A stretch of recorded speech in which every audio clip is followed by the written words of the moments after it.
Good morning, good afternoon, and good evening. This is the experiment with Joe Soro.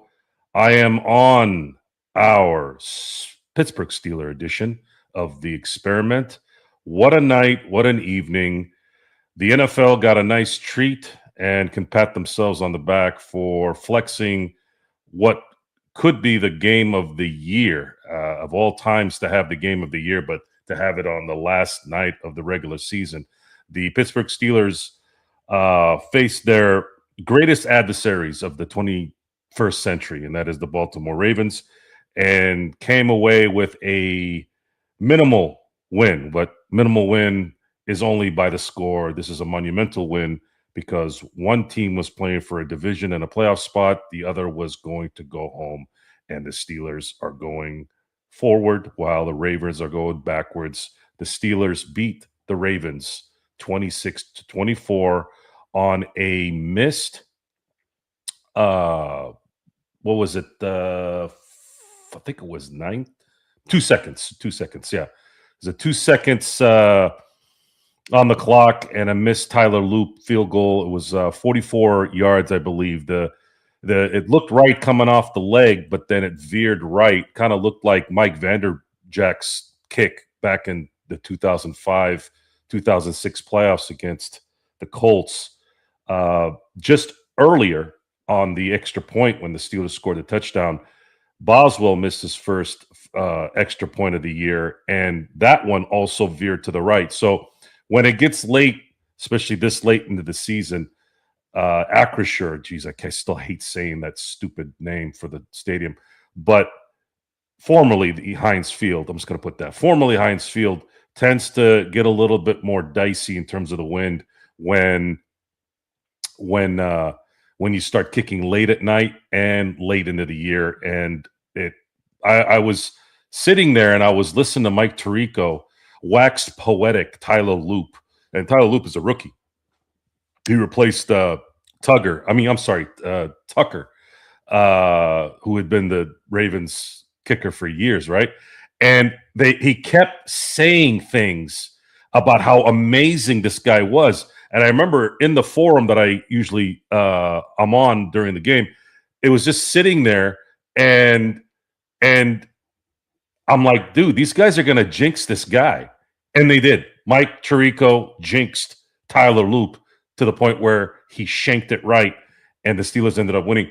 I have no feeling anymore on what to enjoy. This has been this last season with the Dodgers, and then this last few games with the Steelers. It is, my heart rate is so messed up. I don't know how I'm ever going to enjoy a game again. I'm not enjoying these games. I'm not. He missed a kick, and I just was standing there. I have it on my house camera. I could show it. And I'm sitting there, I'm going, what am I going to do here? Am I ever going to enjoy anything anymore? I mean, I enjoyed the post-World Series win. I started watching all the videos and watch the games over and over again. But it's not that's not the best time to enjoy those moments. The best time to enjoy those moments is when the moment is happening. And I am not enjoying the moments. And I have to stop. I have to stop doing that. I wouldn't say I was as nervous as I was during the World Series, but it was nervous time. I could feel my heart just kind of skip beats. So it was a classic Ravens versus Steeler game in terms of going down to the wire, winning by 2-3 points. I mean, I don't know how many times I've seen those games in my time, but a lot of, I think, the frustration and the lack of enjoyment is so many bad decisions by leadership, the coaches in these games. I am not a fan of Mike Tomlin. I am not a fan of a lot of the coaches on the Steelers, just because I feel like they're always ill prepared. And in that last quarter, to see Zay Flowers get wide open touchdowns this late in a game, being a professional football team at home, it is just aggravating that this can happen. And it should have been a Ravens win, but they didn't. They didn't do what they were supposed to do. They made too many mistakes. I was kind of sitting there going, these guys had a lot of time left, and I'm going, why don't you get more yards? Like, I never understand when teams don't get more yards. You had a 44-yard kick in formerly the Heinz Field, which is that open air sometimes, even if it's on the opposite side of the field, it's still going to sometimes create a problem. Get to the 30, man. Try to get as close as possible. But they made a mistake. So I'm looking at this season in a different way, though. I don't know who's going to win the title this year. Before, you could say, oh, you know what, Kansas City, Mahomes. It was kind of the way to go. It was like, hey, if it's Mahomes going to the Super Bowl, it's likely going to be him. And even before the playoffs, it's going to be Mahomes likely. But we don't have that this year. Mahomes is not in the playoffs. And then you look at teams like Seattle with Sam Darnold. You see Bo Nix. These are the 2 1 seeds, the Broncos and the Seahawks.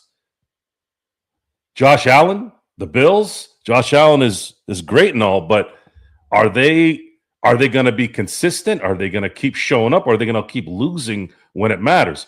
These are all questions that you got to ask yourself and say, hey, what is it going to take for the team that isn't likely to win really to beat the teams that I guess may have a chance at winning? That's kind of where I'm at on that. I'm usually not on during the Lakers fast break on my show, but since it's a football evening, I wanted to, of course, go ahead and do the show as quickly as I could because it wasn't right after the game, but I had to prepare the show as well as was watching the last parts of the Laker game. But I wanted to really, really tag on to this and really talk football. It's football season at this point, really, especially now with the playoffs starting next week and the season being done. So I'll answer some of your guys' questions here. JY, AR willed that team to victory. So Aaron Rodgers, I was asked this earlier. Aaron Rodgers, in my view, other than some missed throws, he's been missing throws. I'm not gonna lie on that. He has been missing throws, but more often than not, he's making throws. And other than the Chargers game, in my view, even though they lost last week, I just felt like the game plan last week was horrible. Nothing was clicking. I think the fact that idiot DK Metcalf ended up getting himself suspended and almost cost the Steelers a run here and a division. They don't have to worry about that now anymore. Now he comes into the playoffs. Now they at least have one weapon because they weren't doing that well either with DK, with Darnell Washington. Darnell Washington broke his forearm. He's not going to be playing probably unless they get a deep playoff run, right? Maybe make it to the Super Bowl and that's it. But losing DK wasn't good because they were already not good on in that department. They were just shading a guy to him, and DK is not a guy. DK is not a real number one. He's a number two, being paid as a one who plays a one on a team that has no two or a one. So, but having him is still going to be a benefit versus not having him. And luckily, they're going to be able to have him next week. And as far as Rodgers is concerned, I am on board 100% for him to come back. Matter of fact, I'd give him a 2-year contract. I think he's got a couple of years left in him. Just keep improving the offense. The offensive line has been playing very, very well the last 6 weeks. They've luckily, thank God, have been staying healthy. And you got to get him a couple weapons during the offseason and then try to figure out if you can get a better coach to coach this defense, because this defense is absolutely horrid. It's run by a horrid scheme, and a lot of the players I don't think should be here. I think they need to go young, and they need some impact young players. I mean, quick. But that's a discussion for another time. We're going to talk about next week, also tonight, and Drip Show, my man. So, folks, Drip Show, for all your art, all your gear for Drip Show makes unique gear. If you want something specific, doesn't matter what it is, Dodgers, Lakers, Steelers, the Rams, doesn't matter. Any team, any kind of art, you want to hit up Drip Show on Instagram, on his Twitter, on anything that says Drip Show, he will make it happen for you. He has some amazing art, and he's one of our sponsors for the show. JY, Mike Tomlinson. You mean Mike Tomlin, of course. Tomlinson, I know sometimes the sun gets in there sometimes. I don't know why. hang on the job. I'm not going to comment on that right now because if I do, I'm going to go off tangent. I'm going to focus on the win tonight, and then we'll talk about Mike Tomlin maybe next week or hopefully in a few weeks. Rodgers bought his ticket to the postseason. You love to see it. Let's see if he can go far. So what's going to likely need to happen here is, first of all, the Steelers are, I think the bracket that is set up for obviously the Houston Texans. And then should they beat the Texans, I believe, let's see here. I believe they would face, I think they face the Broncos, unless the Bills win, which I wouldn't say that would be an upset if they beat the Jaguars. So I would say, let's say if everybody wins, let's say every team, let's say the 2 and 3 seeds win. Jaguars are the 3 seed, and the Patriots are the 2 seed. Let's say they win both their games. The winner of the Steeler-Texans game will play the Broncos. I think that's how it'll play out. Yeah, I think that's how it'll play out. And then at that point, I'm not really afraid of any team. I think the Bills might be the team that the Steelers don't want to play. They just kind of have their number. But again, playoffs is a whole different game, and Josh Allen and the Bills haven't been kind of putting their foot down, even though they have a little bit of an opening here. Now the Bills don't have to worry about Patrick Mahomes of the Kansas City Chiefs, so they're going to have to try to figure this out, right? So, but we'll see. We're gonna enjoy it. We're gonna see. I don't know what the schedule is on it yet. I don't know if they have the schedule out yet. It's still TBA according to my information, but I'll be here next week to discuss the post-game stuff as well, to see how that plays out. And hopefully we're talking about the following week's game. JY, in your opinion, Joe, was Jalen Ramsey out position in the fourth on Lively? Your thoughts? So on the first play, Jalen wasn't the guy that got – I don't know where he was. All I know is Queen was covering Flowers. That is a horrible defensive mistake. How you allow that to happen, that is what I always call being out-coached. When your middle linebacker is covering the best receiver on the opposing team, that is a major scheme defect, and that comes from coaching, that comes from scheme. And Terrell Austin is not a good coach. Mike Tomlin is not a good coach. These guys are not good coaches. They're not good coaches in those departments. And I've seen enough of those guys. I really have. And I'm going to leave it at that for right now, because, again, I want to talk about the positives right now. I don't want to talk about, guys that need to go. But that first one was schemed horribly. They over-pursuited, which is something they do all the time. It was an over-pursuit to the left, thinking that either Derrick Henry was going to get the ball or Lamar Jackson was going to get confused. Well, Lamar Jackson didn't get confused on that first one, and you would think that they would have learned their lesson after that. So that one was, in my view, a scheme issue. Now, the second one, and I'll get to the third one with Lively. Sorry. The second one, you can say that Ramsey was a half a second off. And if you want to get real on that one, Jalen Ramsey's been in the league for a while. Jalen Ramsey is on the downside of his prime. He's out of his prime, actually. So reaction after years of playing as well as he has, that was something that got exploited. And that was kind of what happened there. And then the Lively one, unfortunately, he mistimed that as well, and it created likely. I don't know why I keep saying Lively. Geez, likely. It was a great catch. I mean, you can't necessarily blame him all the way, but then again, Jalen Ramsey 3 years ago would have got to that ball before he even had a chance to catch it. And then on top of that, likely caught with all that traffic and all that momentum going a certain way, and Jalen just completely whiffed. It's just the Steelers are not, they're not put together correctly. Now, here's the thing with the NFL right now. This is something that I wanted to talk about.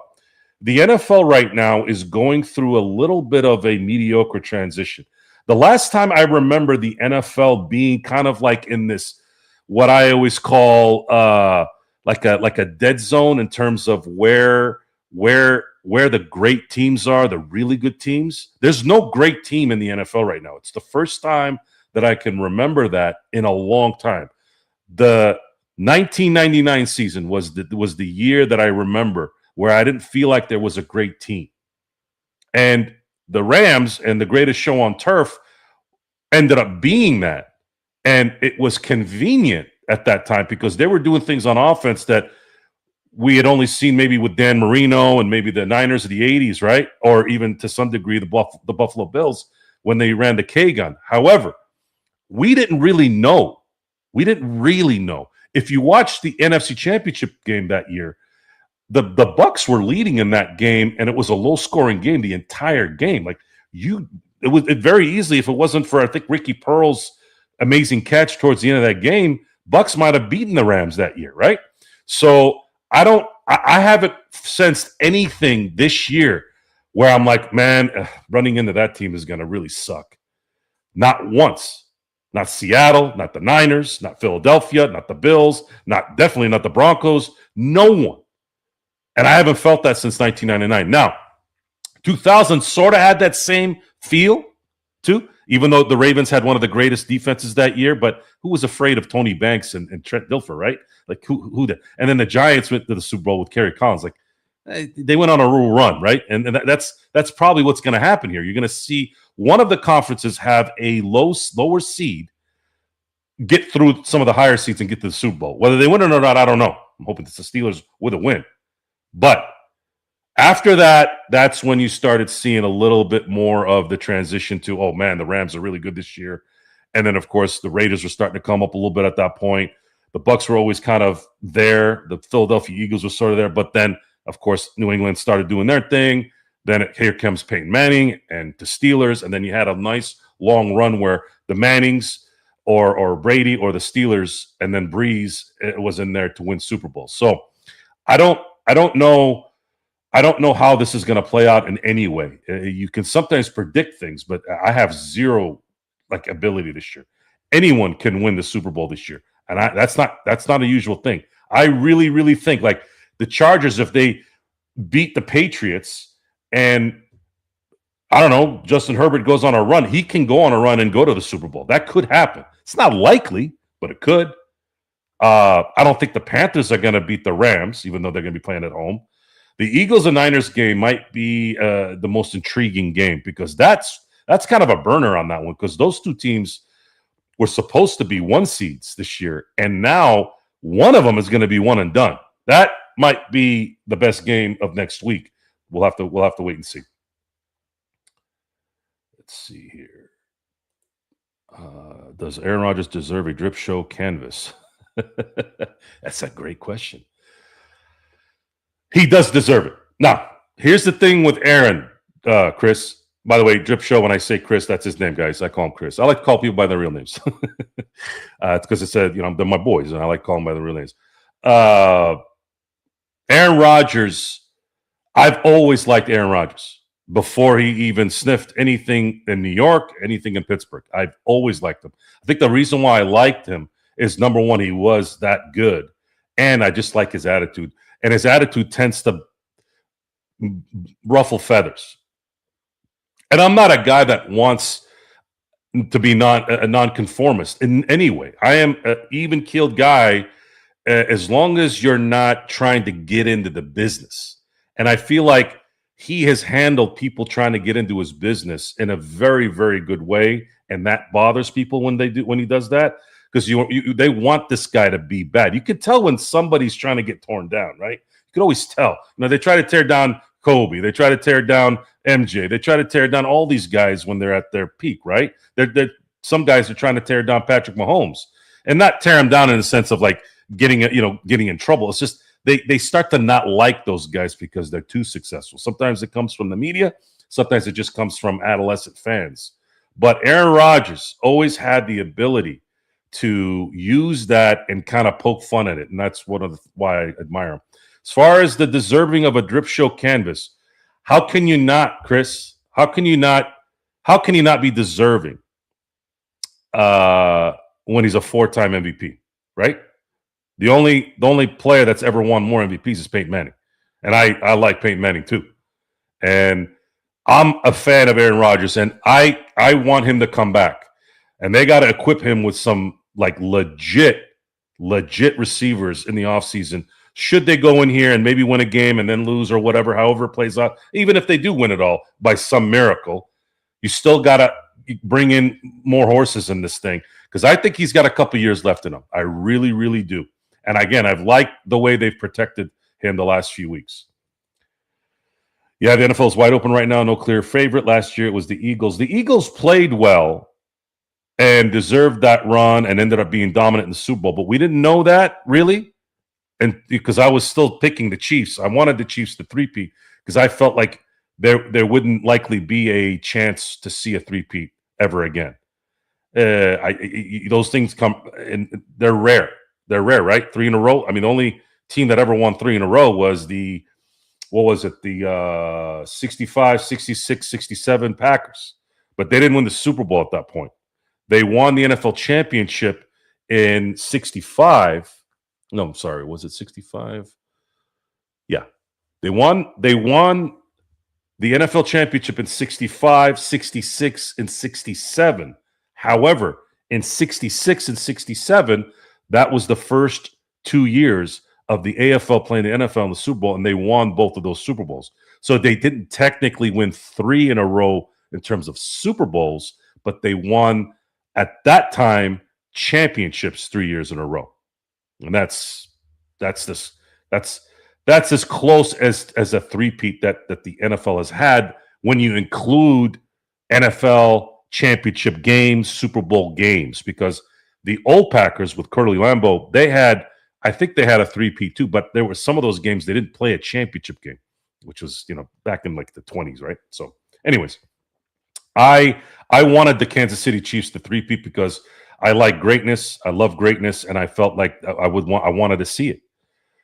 We didn't get a chance to see an undefeated season in 07-08 with the Patriots. At the time, I was cheering for the Giants, but looking back on it, I wish I had seen them go undefeated because, again, seeing greatness to me is something that I prefer. I want, even if it's a team I don't like, I like to see the highest level at the highest height of everything, right? To experience the mastery of that game. And we came up short as fans watching all that, but again, it is what it is. Let's see here.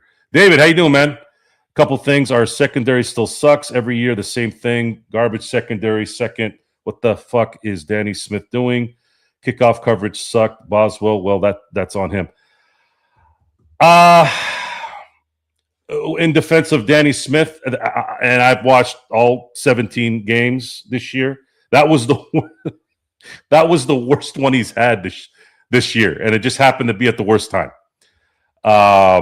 Boswell, I'm not trying to make an excuse for Chris Boswell, for Boz, but that weather took that ball to the right. I can't blame him for that. He hit it right in the middle, and it veered to the right. And that's always a scary decision for a kicker to say, well, I see the wind going east or west, wherever they're sitting. I'm going to kick it a little bit to the left so that it can veer to the right to follow the wind. But then, of course, how do you know that when you kick it left that the wind doesn't stop at that moment and all of a sudden you shank it to the left? To me, that wasn't Boz's fault.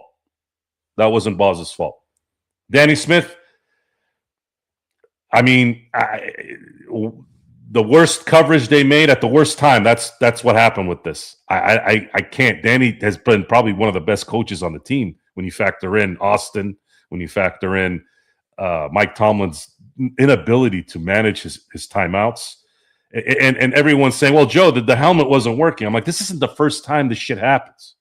This isn't the first time that this guy can't even manage the timeouts. He couldn't manage the timeouts in the first half. And these guys are just situational football is absolutely dog shit with this team. Get out of bounds. Run to the out of bounds. You know you have to have forward progress to get out and get the time off. Like, I don't know if these guys are being taught this. This is a repetitive thing. This has got to be instinct. It can't be something where you're not coaching it. Are they coaching it? I don't believe it. I'm not there. They may have. Maybe they are. But maybe I don't know if they're doing it right. I don't know how many times I've seen this year where they're not running out of bounds or they give up while they're trying to get out of bounds. You can't do that. They're going to run the clock. And by getting rid of those timeouts at the end of that first half, the way it happened, which isn't the first time, guys, horrible. One of the worst coach I've ever seen in managing timeouts. First half, second half, doesn't matter whether the helmet's working or not. If he doesn't relinquish those timeouts because he's teaching his damn players how to get out of bounds, now when he's sitting at the 10-yard line where they had no choice but to throw the ball in the end zone, now you close your shit off.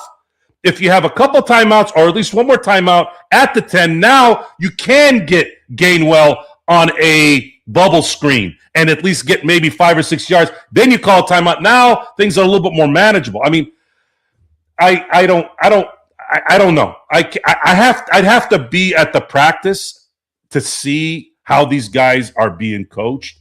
But based off what I'm seeing on a week-to-week basis, the little things are just not being done.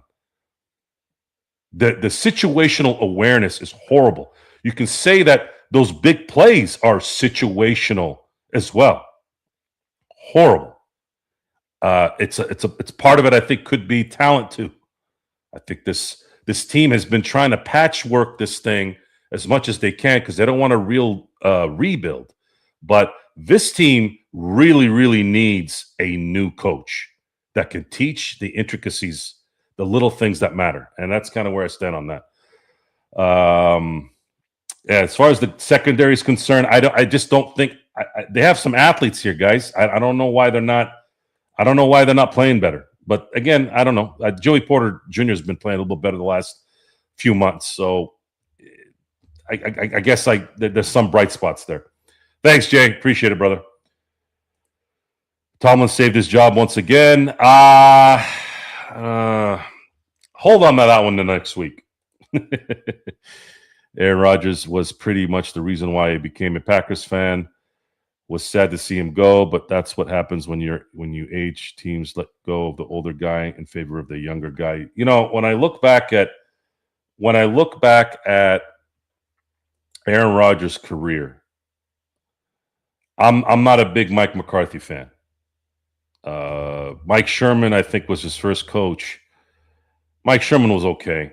McCarthy was a wizard on offense, of course, and I think that's where he should have been.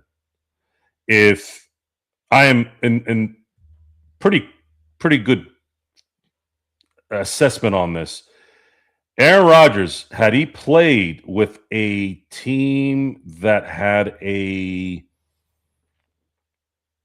Andy Reid, I think he'd be sitting on 3 or 4 titles right now. It might sound easy to just say that because Andy Reid's won 3 championships with Patrick Mahomes, but what Aaron needed was he needed that next level genius on offense. And I also think your Packers, Devontae Adams was obviously one of his main guys, and he had a few good ones too, by the way. Had a good defense too at one point. Obviously, they helped win him a Super Bowl, but there was this sustainability that I think a coach can kind of put together the details. Because no matter how good Aaron Rodgers is, no matter how good Tom Brady was, you still need the good coach to get other things figured out. Because those guys can't play defense, they can't play special teams.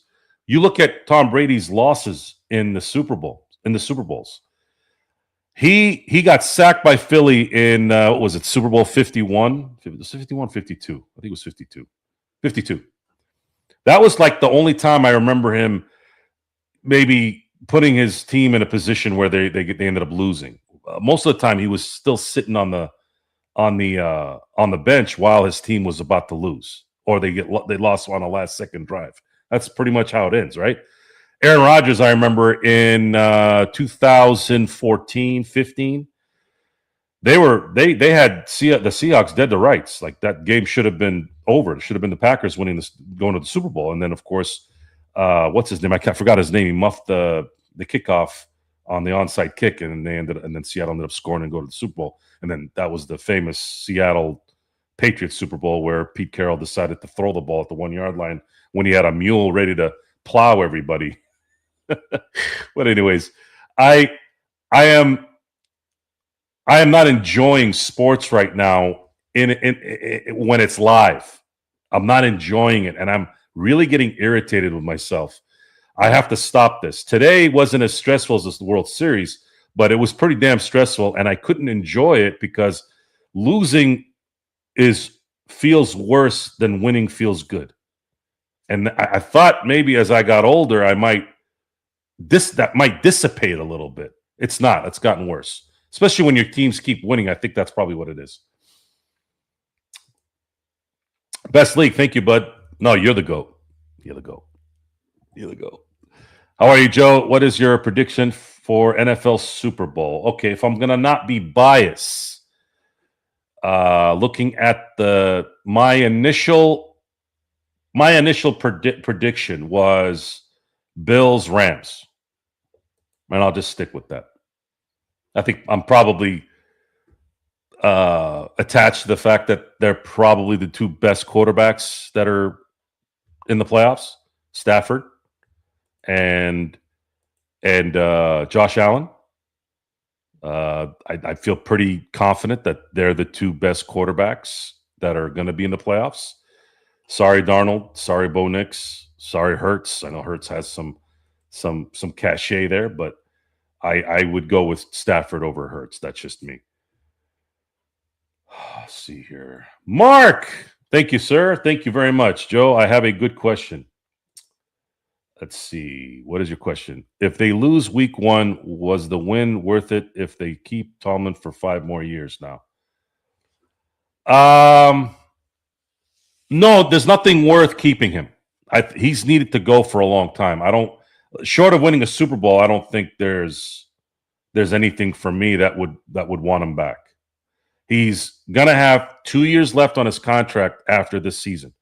Generally, the Steelers, when it comes to the head coach, they try to extend the coach or the quarterback when there's 2 years left.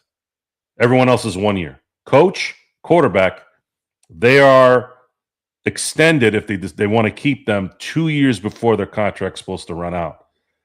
If they get blown out by the Texans, I am positive that the heat will finally turn on to Mike Tomlin. If he wins and they lose a close game to, let's say, Denver, who knows what's going to happen there? The Rooneys are just dead set. They love Mike Tomlin. I don't know what's going to happen. I don't know. The only way they get rid of Mike Tomlin is people stop going to the games. But I don't think anybody's going to stop doing that. This is a different look. Most teams would have fired Mike Tomlin years ago, especially 9 seasons without winning a playoff game. There's no way, right? The only schmuck that would have kept doing what the Steelers are doing now is Mike Brown, the owner of the Cincinnati Bengals. They kept, I went blank on this. They kept their coach for 20 years. He didn't win a playoff game. What's his name? Damn it! Now I got to look for it. It's a coach. Cincy coach.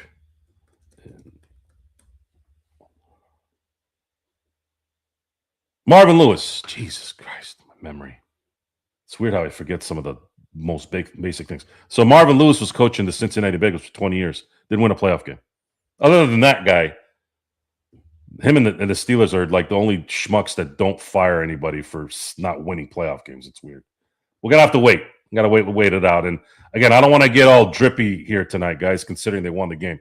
So I'm just gonna roll with the positiveness, and we can enjoy the moment. I think that's something that I need to start doing. I need to start enjoying the moment. But see, guys, I wouldn't be real if I was doing that, right? So I'm kind of stuck in this quandary. Like, what am I going to do? Am I going to sit here and just, yay, we won. We're going to go to the playoffs. I think, if anything, I am comfortable that they're playing the Texans next week because I'm not afraid of the Texans. But they could end up getting waxed because I wasn't afraid when they played Cleveland a few years back and they had like 10 turnovers in the first quarter, right? I mean, anything can go wrong no matter who you're playing. But if they beat the Texans, things can get interesting, especially if they end up playing the Broncos. I'm not afraid of Broncos. I'm not afraid of Bo Nix. Sean Payton is a good coach, got a good defense, but that's not a scary team. What happens if Aaron Rodgers goes apeshit? That's the thing with having Aaron Rodgers here now. Aaron Rodgers is capable of going on a run. Aaron Rodgers won a Super Bowl as a 6th seed, won all 4 road games. The same. Let's see. Tony, what do you think about Jordan Love? I feel like he's a big downgrade. Kind of reminds me of Dak Prescott. I think something happened. This is just me. I don't know if the NFL's figured him out, but that happens. That's why you gotta. The NFL's teams adapt to you so quickly. You have to constantly just change your game, change your scheme, change your ability to mask coverages and things like that. Right? I think a combination of that, and I think a combination of him being hurt all year. Jordan Love has been hurt all year, I believe. And I think it's messed up his game. As far as Dak Prescott is concerned, Dak Prescott is in purgatory. And he'll always be in purgatory in Dallas. If I am Dak Prescott, I go to Jerry Jones and say, I want to be traded. Now, Jerry Jones doesn't listen to anybody except himself. If he were to trade him, he's going to probably want a lot of draft capital and things like that. And I don't think that anybody's going to give 3 first-round picks for Dak Prescott because that's likely what Jerry's going to ask for. But I think Dak Prescott is in a situation where he other than making the money that he's making and being the Dallas Cowboy quarterback, he is not likely going to ever matter on that team as long as Jerry Jones is calling the shots. And Jerry Jones is never not going to call the shots until he's dead. And that's just facts. And I can't sit here and say, well, Jerry Jones' kid's going to take over at some point, blah, blah, blah. Well, we all saw what happened with Al Davis and Mark Davis. I don't ever trust the second generation. I never trust the second generation. It works out sometimes. The Hunts in Kansas City, it worked. Sure. To some degree. Pat Bowlen, when he gave the team to Elway, I always said Pat Bowlen considered John Elway his son, right? He did well because he went and got Peyton Manning, and they ended up going to 2 Super Bowls and winning one. So, in the end, you see the theme that I'm getting at now, guys? A lot of these guys end up being good. All these guys end up becoming admirable because they end up getting that player, right? They end up getting that player who's the quarterback. Now, the Chiefs are only as smart as getting the quarterback that they got that is all world, except in Dallas. And that's because Dak Prescott is a very good quarterback. He's not a great quarterback. And that's just who he is. He would win in certain teams. He would have won in Philly, I think. I'm pretty confident he would have won in Philly. And I'm not trying to shit on Jalen Hurts, but that's how that team is set up. It's why they seem to have a Jekyll and Hyde kind of personality year after year. It's like they look like gangbusters, and then the following year they completely melt down. They have inner turmoil with their receivers and this guy and that guy. And I know it's a Philly thing. I know Philadelphia fans and the Philadelphia media are like the gutter of sports, but it's hard. It's hard to kind of have the sustainability when your coach isn't too I guess leveled. And then Jalen Hurts, good leader, good man, good football player, but he's not that guy that's going to Peyton Manning or Tom Brady your team. Just that's not who he is. My bad. Mark, what are you apologizing for? You're always apologizing. It was great ending of the game. Yes, it was. I smiled. I smiled because I'm sitting there and I was on the phone. I talk on a Steelers forum where we're on the game day chat, right? And again, Mike Tirico just keeps, oh, Tyler Loop is this, and Tyler Loop is that, and Tyler Loop, and Loop, and Loop, and Loop, and he's this greatest thing that's ever happened, and he's a rookie. And I remember typing, this guy's going to jinx him. He's jinxing the kicker. And then he Mike Van jacked it to the right. Relax. As Aaron Rodgers, you like this, Tony. As Aaron Rodgers said once, RELAX. Relax.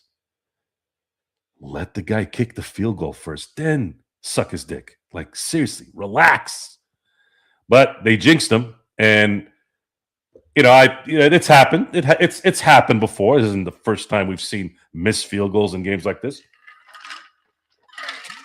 But usually, in this rivalry, the kicker usually makes it.